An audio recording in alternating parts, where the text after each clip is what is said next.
Sa pagpapatuloy ng laban ay sinalubong ni Ming ang pag-atake gamit ang kanyang malaking dragon hammer at mabilis na naitaboy ang paparating na palakol ng kalaban nang walang pag-aatubili.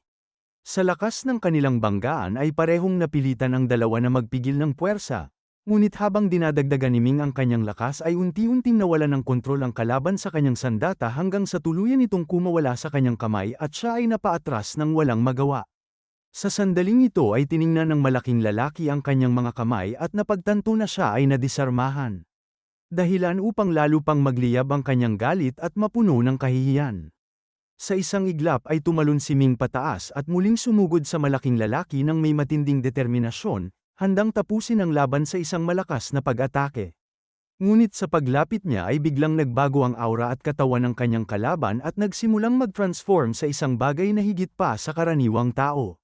Napansin ni Ming ang kakaibang pagbabago kaya agad siyang umatras at nagmasid sa nangyayari.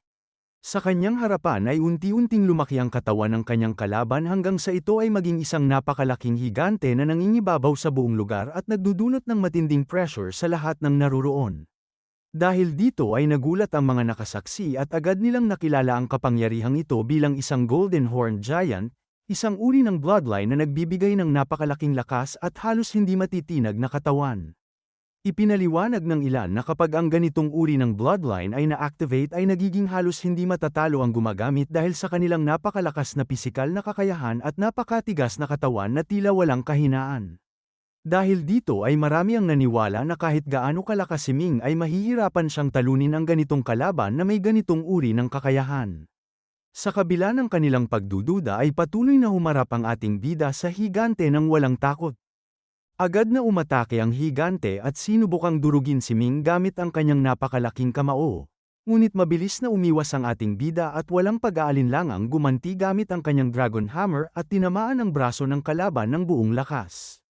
Sa kabila ng malakas na depensa ng kalaban ay ramdam pa rin ito ang bigat ng atake ni Ming kaya napasigaw ito sa sobrang sakit na hindi maitatago.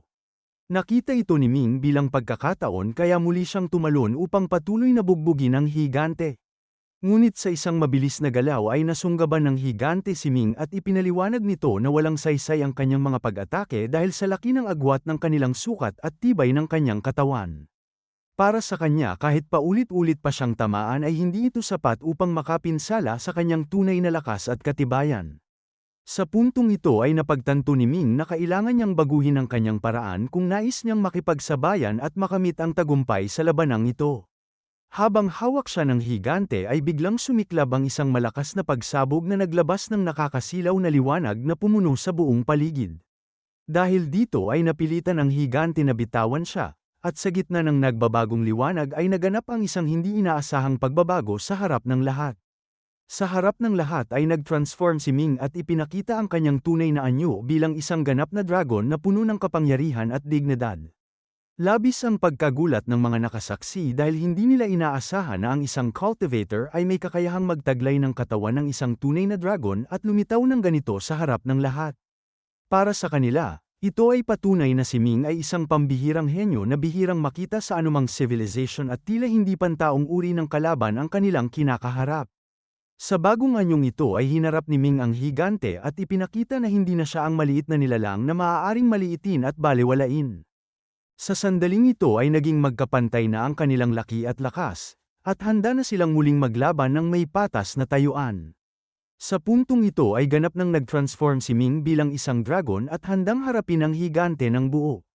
Labis ang pagkagulat ng mga nakasaksi dahil hindi pa sila kailanman nakakita ng isang dragon na nakatayo sa dalawang paa at nakikipaglaban na parang tao, dahil karaniwan ay lumilipad ang mga ito kapag nakikipaglaban at gumagamit ng kanilang natural na kalamangan sa ere. Para sa ilan ay kakaiba at hindi pangkaraniwan ang anyong ito. Ngunit lalong naramdaman nila ang matinding aura na inilalabas nito na nagbibigay ng napakalaking pressure sa lahat ng naririto at nagpaparamdam na ang bawat isa ay nakaharap sa isang tunay na makapangyarihang nilalang. Sa kabila ng kanilang pag-uusap ay agad na hinawakan ni Ming ang kanyang dragon hammer gamit ang dalawang kamay at walang pag-aatubiling sumugod sa kalaban. Sa kabilang panig ay hindi rin nagpahuli ang higante at sinalubong siya ng buong lakas. Dahilan upang muling magbanggaan ang kanilang mga lakas at lumikha ng isang napakalakas na pagsabog na nagpayanig sa paligid. Paulit-ulit na umatake si Ming ngunit mabilis na nakakaiwas ang kalaban, at sa gitna ng kanilang sagupaan ay gumamit ang ating bida ng isang hindi inaasahang galaw upang makalamang sa kalaban. Sa isang iglap ay tinamaan ni Ming ang ari ng higante, dahilan upang ito ay mapatamba at sumigaw sa sakit na hindi na napigilan. Dahil dito ay nagulat ang mga nanunood at agad nilang napagtanto na ang naturang pag-atake ay nagdulot ng matinding pinsala sa kanyang kalaban. Para sa kanila ay hindi patas ang ganitong paraan ng pakikipaglaban at itinuturing itong isang maruming taktika na hindi karapat-dapat sa isang malakas na nilalang. Habang nakahandusay ang kalaban ay hindi nag-aksaya ng oras si Ming at agad na inindayog ang kanyang Dragon Hammer upang buong lakas na muling tamaan ang ulo nito. Sa lakas ng kanyang pag-atake ay umalingaw-ngaw ang malakas na impact at napuno ng usok at alikabok ang paligid. Nang humupa na ang alikabok ay makikitang labis na napuruhan ang higante, ang kanyang sungay ay nabaluktot at malinaw ang matinding pinsalang tinamo nito kahit na nananatili pa itong buhay. Pinuna ng higante ang paraan ni Ming sa pakikipaglaban, na para sa kanya ay masyadong tuso at hindi marangal na paraan ng pakikipaglaban para sa isang taong nagtataglay ng ganoong lakas. Gayunpaman para sa ating bida ay walang saysay ang ganitong mga puna dahil ang mahalaga ay ang tagumpay sa laban at hindi ang opinyon ng kalaban. Sa kanyang pananaw ay anumang paraan ay katanggap-tanggap basta't ito ay magdadala ng panalo kaya muli niyang inangat ang kanyang sandata at hinamon ang kalaban na tumayo at ipagpatuloy ang laban kung kaya pa nito. Ngunit sa halip na sumugod muli ay pinili ng higante na umatras at tumakas sa mataas na bilis dahil napagtanto nito na hindi pa sapat ang kanyang lakas upang talunin si Ming sa puntong ito at ang pagpapatuloy ng laban ay haantong lamang sa kanyang pagkatalo. Matapos ang laban ay bumalik si Ming sa kanyang anyong tao at lumapit sa kanyang kasama habang pinag-uusapan ang nangyari. Para sa kanyang kasama ay isang pagkakamali ang pagpapalampas sa kalaban dahil maaaring bumalik ito sa hinaharap at magdulot ng mas malaking problema, lalo na't isa itong napakalakas na nilalang na may kakayahang gumanti anumang oras at may sapat na dahilan ngayon upang maghanap ng higantay. Sa sandaling ito ay mahinahong sumagot si Ming at ipinahayag na wala siyang pakialam kung babalik ang kalaban dahil kaya niya itong palayasin muli kung kinakailangan at hindi ito magiging problema para sa kanya. Para sa kanya matapos maranasan ang ganoong pagkatalo ay malamang na natakot na ito at hindi na basta-basta magpapakita muli sa kanyang harapan ng walang sapat na paghahanda. Dahil sa kanyang sinabi ay nagulat ang kanyang kasama at hindi inaasahan ang ganitong antas ng kumpiyansa mula sa ating bida na tila wala itong kahit kititing na pag-aalala.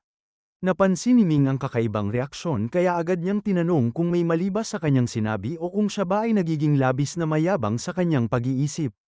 Bilang tugon ay ipinaliwanag ng kanyang kasama na ang kanyang mga salita ay tunay na may halong kayabangan at tila hindi niya nauunawaan kung gaano kataas ang katayuan ng kanyang nakalaban. Ibinunyag niya na ang taong ito ay mula sa Buddhist civilization, ang prinsipe ng Golden Horned Race, isang nilalang na may napakataas na ranggo at impluwensya sa kanyang mundo. Ipinaliwanag pa niya na kahit isang prinsipe lamang ang titulo nito ay ang kanyang kapangyarihan ay maihahambing na sa isang emperor mula sa martial civilization kaya ang kanyang lakas at impluwensya ay hindi dapat maliitin kahit kailan. Dahil dito ay napaisip si Ming at bahagyang nagulat sa impormasyong ito dahil hindi niya inaasahan na ang kanyang nakalaban ay may ganoong kataas na antas at katayuan. Sa pagpapatuloy ng paliwanag ng Invisible Sword ay ibinahagi niya ang pinagmulan ng ganitong uri ng nilalang kung saan noong sinaunang panahon ay pinagsama-sama ng mga mula sa Buddhist civilization ang iba't ibang lahi at mundo upang lumikha ng mas malakas na henerasyon. Dahil sa pagsasanib ng iba't ibang lahi ay nabuo ang mga mixed race na individual na nagtataglay ng pinagsamang lakas at kakayahan at ang mga ito ay kilala bilang mga Heavenly Dao Prince. Ipinaliwanag na ang ganitong uri ng nilalang ay may dobleng Dao at higit na malakas kumpara sa karaniwang cultivator na walang ganitong pinagmulan. Idinagdag pa na ang tulad ng nakalaban ni Ming ay bahagi ng mga makapangyarihang puwersa na bumuo ng ilang malalakas na grupo na kumokontrol sa malalaking mundo at nagtataglay ng napakalawak na impluwensya. Sa mga salitang ito ay lalo pang napagtanto ni Ming ang lawak ng kapangyarihan ng kanyang mga kalaban at kung gaano kalaki ang agwat ng kanilang mga pinagmulan kumpara sa kanya. Napansin din niya na marami sa mga naririto ay may lakas na maihahambing o higit pa sa prinsipe at malinaw na ang lahat ay dumating upang makuha ang tagumpay sa pagsubok na ito. Dahil dito ay naunawaan ng ating bida na kung hindi siya kikilos ng maayos at may tamang estratehiya ay malaki ang posibilidad na hindi niya makuha ang gantimpala at maaaring malagay pa sa mas malaking panganib ang kanyang buhay. Sa gitna ng kanyang pagmamasid ay napagtanto niya na kailangan niyang gumawa ng matalinong hakbang upang makalamang sa lahat ng iba. Dahil dito ay ipinahayag niya sa lahat na siya ang haharap sa formation at susubukang buksan ito upang makapasok ang lahat sa loob ng pagoda. Sa kabila ng kanyang naunang galit ay pinili niyang ituon ang kanyang atensyon sa mas mahalagang layunin, ang makapasok sa loob. Agad siyang lumapit sa formation at tumayo sa harap nito habang itinaas ang kanyang kamay at sa loob ng ilang sandali ay nanatili siyang nakapwesto habang tahimik na sinusuri ang bawat bahagi ng istruktura nito. Habang nakatayo si Ming sa harap ng formation ay nagsimulang magtanong ang iba kung bakit wala pa siyang ginagawa matapos ang mahabang oras ng pagmamasid at tahimik na pag-aaral. Ipinahayag niya na huwag silang magmadali dahil sinusuri pa lamang niya ng maigi ang istruktura ng formation bago kumilos. Ipinaliwanag ng ating bida na ang pagoda formation ay isang defensive formation na binubuo ng 13 mas maliliit na formation sa loob at dahil sa komplikadong pagkakaugnay ng mga ito ay hindi niya ito kayang sirain ng mag-isa. Dahil dito ay nagreklamo ang ilan at iginiit na dapat niya itong mabasag dahil siya ang nagboluntaryo at siya ang umangkin sa pagkakataon. Sa kabila nito ay malinaw na sinabi ni Ming na hindi niya ito magagawa ng mag-isa at ito na ang limitasyon ng kanyang kakayahan kung walang tulong ng iba. Ang kanyang sagot ay lalo pang nagpaigting ng tensyon at nagdulot ng mas malalim na pagdududa sa kanyang tunay na intensyon. May ilan na nagbanta at nagsabing kung sinusubukan lamang niyang linlangin ang lahat ay hindi siya makakaligtas sa lugar na ito at kung hindi niya kayang sirain ang formation ay dapat niyang harapin ang kapalit na parusa. Ang iba naman ay tahasang nag-utos na gamitin niya ang kanyang kakayahan upang buksan ang formation at kung hindi ay papatayin siya ng mga ito ng walang habag. Sa harap ng ganitong sitwasyon ay napagtanto ni Ming na napapalibutan siya ng mga taong handang umatake anumang oras at kailangan niyang kumilos ng matalino. Sa gitna ng kanyang pag-iisip ay lumapit si Brother Meng at ipinahayag na tila may plano ang ating bida dahil hindi siya basta haharap sa napakaraming kalaban ng walang paghahanda at malinaw na layunin. Ipinaliwanag niya na kung hindi agad kikilos si Ming ay maaaring magalit ang lahat at sabay-sabay siyang kalabanin kaya kailangang maging maingat sa susunod na hakbang. Bilang tugon ay inamin ni Ming na mayroon nga siyang plano at hindi niya ito may tatago dahil malinaw na nauunawaan ni Brother Meng ang kanyang iniisip kahit hindi pa niya ito sinasabi. Pagkatapos nito ay humarap muli si Ming sa lahat at ipinahayag na hindi naman imposible ang sirain ang formation ngunit mangangailangan ito ng napakalaking lakas na wala siyang magagawa ng nag-iisa. Ipinaliwanag niya na hindi sapat ang kanyang sariling enerhiya kaya kinakailangan niya ang tulong ng lahat upang magawa ito ng maayos at mabilis. Dahil dito ay naging interesado ang mga naririto at nagtanong kung paano sila makakatulong sa pagbubukas ng formation. Ipinahayag ni Ming na kailangan nilang bumuo ng isang napakalakas na attack formation sa labas ng lugar at para magawa ito ay kailangan niya ng 79 na tao na sabay-sabay magbibigay ng kanilang enerhiya sa formation. Bukod dito ay kailangan din niya ng 10,000 level 12 talisman upang mabuo ang nasabing formation na may sapat na lakas. Sa sandaling marinig ito ay agad na nagulat ang lahat dahil alam nilang napakahirap at napakamahal makakuha ng level 12 talisman at hindi basta-basta makukuha ang ganoong dami. Nagsimula silang magduda sa tunay na layunin ni Ming at pinaghinalaan na maaaring ginagamit lamang niya ang pagkakataon upang linlangin sila at makuha ang kanilang mga yaman. Para sa ilan ay maaaring balak niyang gamitin ang mga talisman upang bumuo ng isang mapanganib na killing formation at ubusin ang lahat bago kunin ang mga gantimpala sa loob ng pagoda. Bukod pa doon ang halaga ng level 12 talisman ay nagkakahalaga ng daan-daang Phasian coins kaya hindi maliit ang halaga ng kanilang ibibigay. Sa tatlong pinakamakapangyarihang uri ng currency ay ang Eternal Coins, Longevity Coins at Phasian Coins ang siyang kilala at ginagamit sa mas mataas na antas ng mundo. Sa tatlong ito ay ang Phasian Coins ang pinakamalaganap na ginagamit dahil sa lakas ng Phasian civilization na may maraming martial god kaya nagagawa nilang lumikha ng ganitong uri ng currency sa malaking dami at ipamahagi sa iba't ibang mundo. Dahil dito ay tinuturing itong parang isang pandaigdigang currency na maaaring gamitin sa iba't ibang mundo at ang halaga nito ay napakataas kumpara sa martial god coin na karaniwang ginagamit sa mas mababang antas. Matapos marinig ang paliwanag na ito ay agad na naunawaan ni Ming ang sitwasyon at idinagdag ng Invisible Sword na habang mas malakas ang currency ay mas malakas din ang mga formation na maaaring malikha gamit ito. Dahil dito ay napagtanto ng ating bida na maaari niyang gamitin ang ganitong sistema upang mas mapalakas ang kanyang mga plano lalo na sa paggawa ng formation na may sapat na kapangyarihan. Sa gitna ng usapan ay may isang lalaki na nagtanong kung saan sila kukuha ng napakaraming ika-12 antas na talisman dahil alam nilang napakahirap at napakamahal makakuha ng ganitong uri ng bagay kahit isa pa lamang. Bilang tugon ay muling iginiit ni Ming na kaya niyang sirain ang formation ngunit kailangan niya ng 30 ganitong talisman upang magawa ito at kung hindi nila ito maibibigay ay hindi rin mabubuksan ang daan papasok. Habang iniisip ni Ming ang sitwasyon ay napagtanto niya na mayroon siyang sapat na kakayahan upang buksan ang formation ngunit nakita rin niya ang malinaw na pagkakataon upang makinabang mula sa mga naririto sa parehong oras. Dahil dito ay naisip niyang samantalahin ang sitwasyon at kunin ang kanilang mga yaman habang nagpapanggap na talagang nangangailangan ng tulong. Samantala ang mga tao ay nag-usap-usap at naghanap ng paraan upang makakuha ng kinakailangang talisman ng mabilis at hindi masyadong mahal. Sa puntong ito ay may isang lalaki na naglahad na mayroon siyang maraming level 12 talisman at handa niya itong ibenta kapalit ng Phasian coins mula sa lahat. Dahil dito ay agad na nagkaroon ng kasunduan ang mga naririto upang makuha ang mga talisman na ito at matupad ang kahilingan ni Ming.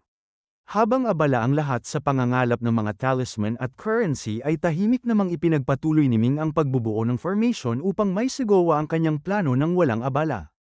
Sa kanyang isip ay malinaw na balak niyang gamitin ang lahat ng ito upang makuha ang pinakamalaking pakinabang sa huli ng hindi natatalo ang kahit isa. Hindi nagtagal ay sinimulan ni Ming ang pagbuo ng isang malaking formation upang kontrahin ang formation ng pagoda gamit ang lahat ng nakalap na talisman mula sa mga testers. Pagkaraan ng ilang sandali ay ipinakita ang eksena kung saan binibigay ni Brother Meng ang bag ng pera na nakuha sa pagbebenta ng level 12 talisman at habang tinatanggap niya ito ay sinabi ni Brother Meng sa ating bida ang kanyang pagiging tuso at kung paano niya nagamit ang sitwasyon upang mapakinabangan ang lahat, at napilitan din gawin ng kanyang mga kasamahan ang nais ni Ming dahil nais din nilang makapasok sa loob ng pagoda. Matapos maitayo ang formation ay ipinaliwanag ni Ming na ito ay isang napakalakas na diagram formation na nangangailangan ng 79 na tao upang maisaaktibo ng maayos. Dahil dito ay inutusan niya ang mga naririto na pamwesto sa harap ng formation at ilabas ang kanilang lakas upang mapaganya ito ng sabay-sabay at may sapat na puwersa. Sa kabila ng kanilang pagpayag ay nagtanong ang ilan kung si Ming ba ang mamamahala sa formation habang ito ay ginagamit at kung ligtas ba ang lahat sa proseso. Sa puntong ito ay ipinaliwanag ni Ming na siya mismo ang mangguna sa paglalabas ng enerhiya at sabay-sabay silang kikilos upang mabuksan ang formation kaya hindi na kailangang mag-alala ang lahat tungkol sa kaligtasan. Pagkatapos nito ay agad niyang inihanda ang lahat para sa susunod na hakbang at inutusan ang mga ito na pamwesto sa kani-kanilang lugar ng maayos. Lahat ay sabay-sabay na lumipad at pamwesto sa gilid ng formation habang si Ming naman ay tumayo sa gitna at dahan-daang inipon ang kanyang lakas. Sa kanyang hudyat ay sabay-sabay na naglabas ng enerhiya ang 79 na tao at ipinasok ito sa formation na kanyang nilikha ng walang pagtatanong. Sa tulong ng pinagsamang lakas ay itinuro nila ang enerhiya patungo sa pagoda at unti-unting nabuo ang isang maliit na butas sa gitna ng defensive formation nito na parang isang pinto na unti-unting nagbubukas.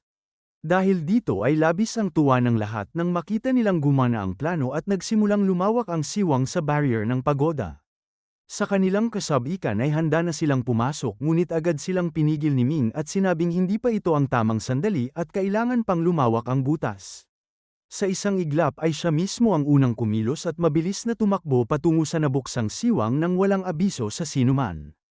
Kasabay ng malakas na ingay ay mabilis na pumasok si Ming sa loob at sa sandaling ito ay napagtanto ng lahat na siya ay naunang kumilos at iniwan silang naghihintay sa labas. Dahil dito ay sumigaw ang mga naririto at napagtanto na nilinlang sila ng ating bida upang siya ang unang makapasok sa loob ng pagoda at makamit ang kalamangan. Hindi nagtagal ay agad na sumunod ang iba at lumipad papasok sa siwang habang ito ay unti-unting nagsasara. Dahil sa bilis ng kanilang pagkilos ay marami ang nakapasok ngunit mayroon ding mga nahuli at hindi na umabot sa oras. Ang ilan ay nabigo at napahinto sa labas matapos tuluyang magsara ang butas at malinaw ang galit sa kanilang mga mukha dahil sa ginawa ni Ming na tila pinaghandaan niya ang lahat mula sa simula. Habang ang mga naiwan ay nag-uusap kung paano muling mabubuksan ang formation ay napagtanto nilang hindi nila ito magagawa nang wala si Ming kaya napilitan silang umatras at tanggapin ang katotohanan ng nangyari.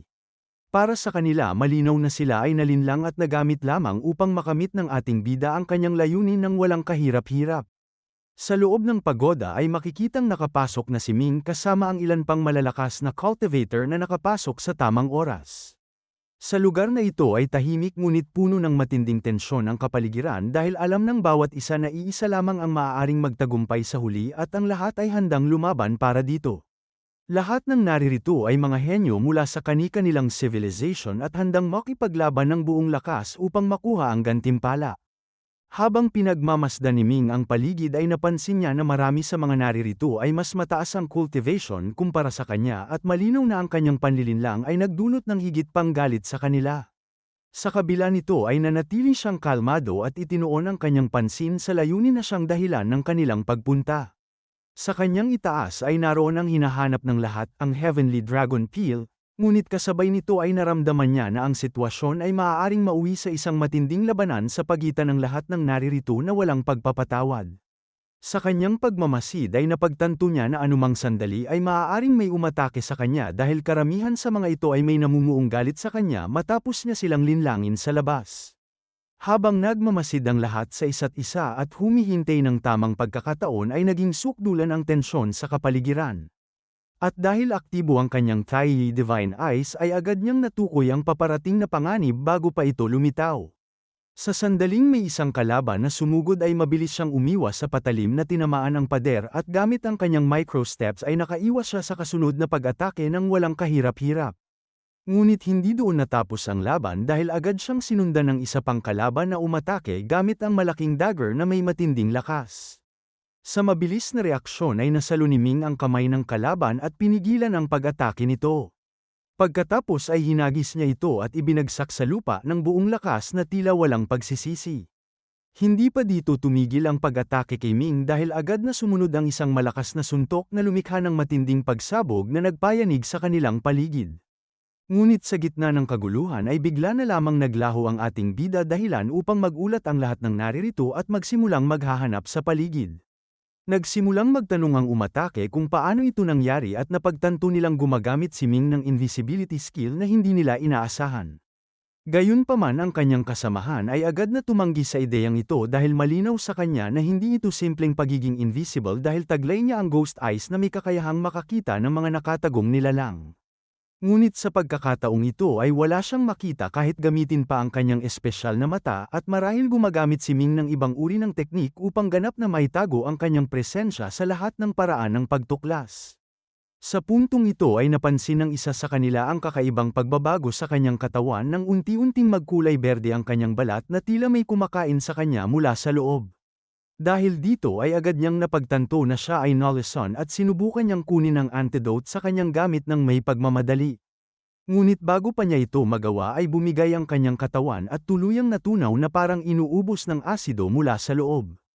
Ang isa pang nakasaksi ay natakot nang makita ang bilis ng pagkalat ng lason at napagtanto na wala silang sapat na oras upang makapaghanda o makapagtanggol laban dito. Sa loob lamang ng maikling sandali ay kumalat ang lason sa buong katawan ng biktima at siya rin ay natunaw sa parehong kahindik-hindik na paraan.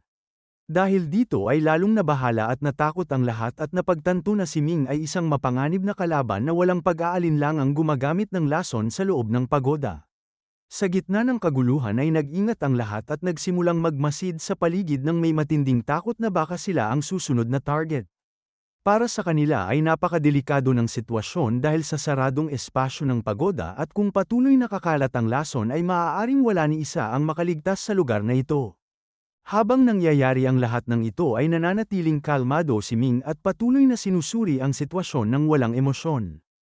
Napagtanto niya na sa dami ng malalakas na kalaban ay hindi praktikal na sumabak agad sa laban para sa gantimpala at mas makabubuti na maghintay muna at hayaang mag-ubusan ang iba sa kanilang sarili. Sa kanyang pag-iisip ay malinaw na kung may sinumang susubok na kunin ang Heavenly Dragon Peel ay agad itong pagtutulungan ng lahat kaya mas mabuting manatiling nakatago at maghintay ng pinakatamang pagkakataon. Para kay Ming ang laban na ito ay hindi lamang tungkol sa lakas kundi sa tamang tiyempo at estratehiyang hindi kayang pag-isipan ng karaniwang kalaban. Napansin ni Ming na hindi lamang siya ang nagtatago at naghihintay ng tamang pagkakataon dahil mayroon ding iba na gumagalaw ng palihim at pinipiling umiwas muna sa direktang labanan ng may katulad na pag-iisip. Tulad niya ay nagmamasid lamang ang mga ito at hinihintay na mabawasan ang mga kalaban bago kumilos at ibigay ang lahat sa isang pasya. Dahil dito ay lalo siyang naging maingat at nanatiling nakatago habang tahimik na pinagmamasdan ang takbo ng labanan mula sa ligtas na posisyon. Umabot ng kalahating oras ang matinding sagupaan at mula sa 48 katao na naroon noong una ay 18 na ang nasawi at hindi na muling babangon. Bukod pa rito ay may ilan ding nawala sa gitna ng laban ngunit karamihan sa kanila ay natagpuan at napatay rin kalaunan ng mga mas malakas na kalaban. Dahil sa patuloy na pagliit ng bilang ay naging mas mapanuri at mas mapanganib ang mga natitirang kalaban at ang bawat galaw ay may posibilidad na maging huling galaw ng sinumang maling kumilos. Sa sandaling ito ay napagtanto ni Ming na ito na ang pinakamagandang pagkakataon upang kumilos at hindi na dapat palalampasin. Dahil mas kaunti na ang mga kalaban ay mabilis siyang sumulong patungo sa kinaroroonan ng gantimpala, determinadong makuha ito bago pa makapag-react ang sinuman sa kanyang paligid.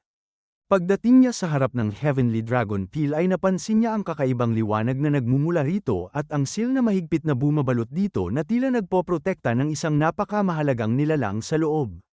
Sa kanyang masusing pagmamasid ay nakita niya na tila may isang maliit na dragon sa loob nito na nagbibigay ng mas malalim na misteryo sa tunay nitong kalikasan at nagpapalakas ng pagnanasang makuha ito. Ipinaliwanag ng Invisible Sword na ang nakikita niyang maliit na dragon ay binubuo ng 33 patong ng formation na mismong nilikha ng Third Buddha at nilagyan ng kanyang soul power upang protektahan ito. Dahil dito ay naging napakalakas ng enerhiya ng dragon sa loob ng peel na siyang dahilan kung bakit ito ay itinuturing na isa sa pinakamahalagang kayamanan na maaaring makuha ng sinuman. Sa puntong ito ay napaisip si Ming kung paano niya makukuha ang kayamanang ito dahil malinaw na hindi magiging madali ang pagbabasag sa formation na nagpoprotekta dito ng may ganoong lakas. Habang iniisip niya ang susunod na hakbang ay bigla niyang naramdaman ang paparating na panganib na tila nanggagaling mula sa malapit. Sa isang iglap ay napagtanto niya na may isa pang nakapansin sa kanyang presensya at handang umatake anumang sandali nang walang babala.